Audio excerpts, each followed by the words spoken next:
নমস্কার বন্ধুরা, আমি সোনালি সেন আবার নিয়ে চলে এলাম আর একটা নতুন ভিডিও। এটা হচ্ছে পালং শাকের চচ্চড়ি। পালং শাকের চচ্চড়ি করার জন্য তেল, শুকনো লঙ্কা আর 5 ফোড়ন দিলাম ফোড়ন হিসাবে।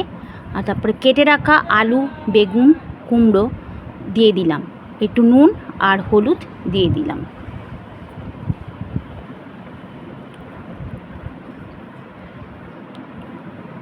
তুমি ভালো করে ফোন ধরতে পারো না।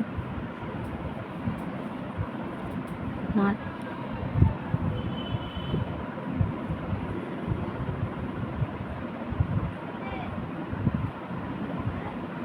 ফোন ধরতে পারো না।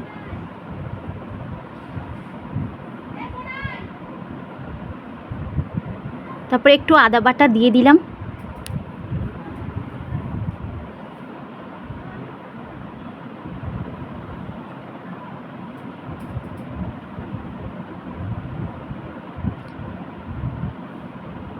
এরপরে পালং শাকগুলো দিয়ে দিলাম।